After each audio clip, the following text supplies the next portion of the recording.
ცხელი სეზონის გააქტიურებასთან ერთად ვირუსული დაავადებების სეზონიც გააქტიურდა. ზაფხულში დაკბენილი მოქალაქეების რიცხვი იზრდება. მატულობს ცოფით ინფიცირებული შინაური ცხოველების რაოდენობაც. ბათუმში ცოფის ვირუსი დაავადებული შინაური ცხოველის ორი ახალი შემთხვევა 13 ივლისს დაფიქსირდა.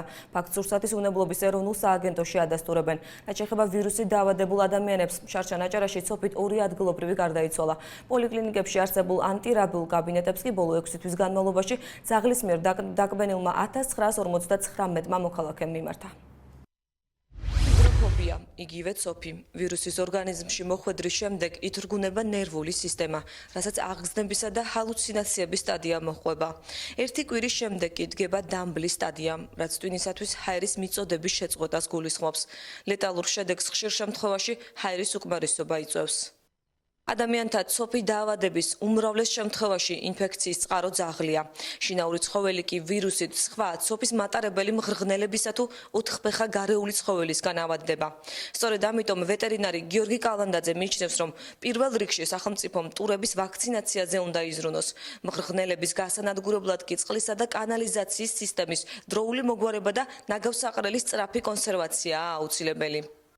განსაკუთრებით ბოლო პერიოდში ტურების პოპულაციამ იმატა და შემოერთებულ ტერიტორიებზე ფაქტურად უკვე მოსახლეობის ეზოში შედის უკვე ტურები. ჩვენ მქონდა შეხვედრა მთავრობის წევრებთან, უკვე ვამზადებ პროექტს ცხოველების ორალური ვაქცინაციის და ფაქტურად საქართველოში და მთლიანად რეგიონში პირველად ჩატარდება აჭარის რეგიონში ტურების ორალური მეთოდით ვაქცინაცია, რაც საშუალებას მოგცემს ზოგადად გარეულ ცხოველებში მთლიანად ლიკვიდაცია მოვახდინოთ სოფის.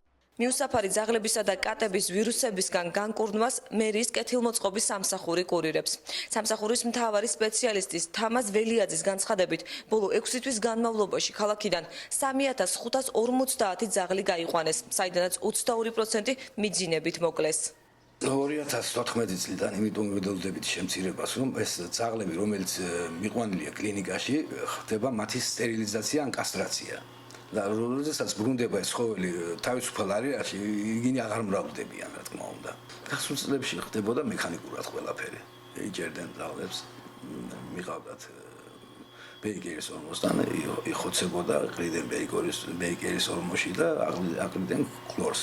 ამით ხდებოდა გაუნებელყოფა, რომელიც არ შეესაბამებოდა ევროპულ სტანდარტებს. რეგიონის მასშტაბით ცხოველების ვაქცინაციას სურსათის ეროვნული სააგენტოც ატარებს. უწყებაში ამბობენ, რომ წელს აჭარაში ცოფით დაავადებული ძაღლის 8 შემთხვევა დაფიქსირდა. ქვეყნის მთავარი ვეტერინარის მიხეილ სოხაძის თქმით, ცოფის გავრცელების თავიდან ასაცილებლად სააგენტო წელს საქართველოში 15000-მდე შინაური ცხოველის ვაქცინაციას გეგმავს. ჩვენ ვცდილობთ, რომ გარკვეულწილად ეს პროცესი კონტროლის ქვეშ მოვაქციოთ. და იმედი გვაქვს, რომ მომავალ წლიდან უკვე ამის ფაქტობრივი ასახვა გვექნება ციფრებით. დაფიქსირების შემთხვევაში ხდება კარანტინის გამოცხადება დაახლოებით 2-3 კილომეტრის ზონაში ფაქტურად ყველა ამთვისებელი ცხოველს ვცრით და ყველა ეს აცრა და ყველა ის პროცედურა, რაც უკვე თქვი, ეს არის აბსოლუტურად უფასო მოსახლეობისთვის. ვაქცინაციის მიუხედავად ფაქტია, რომ დაკბენილი მოქალაქეების რიცხვი არ მცირდება. ყოველწლიურად რეგიონის პოლიკლინიკებს 3000-მდე დაკბენილი მოქალაქე აკითხავს. ძაღლის დაკბენის შედეგად შარშან-აჭარაში 2 ადგილობრივი მოქალაქე გარდაიცვალა. საზოგადოებრივი ჯანდაცვის ცენტრში ამბობენ, რომ ცოფით ინფიცირებულებს მედიკოსებისთვის არ მიუმართავთ.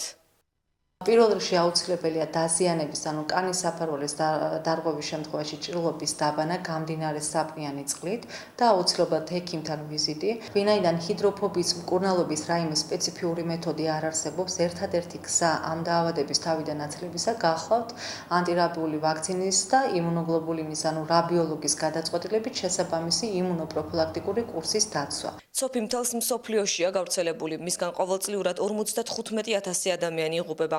მათ შორის 40% 15 წლამდე ასაკის ბავშვია.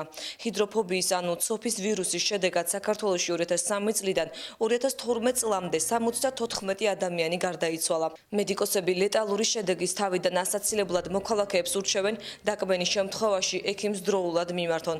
ვეტერინარები კი ფიქრობენ, რომ ცოფის ვირუსს ქვეყანაში გარეულ ცხოველთა ვაქცინაციაში ამცირებს.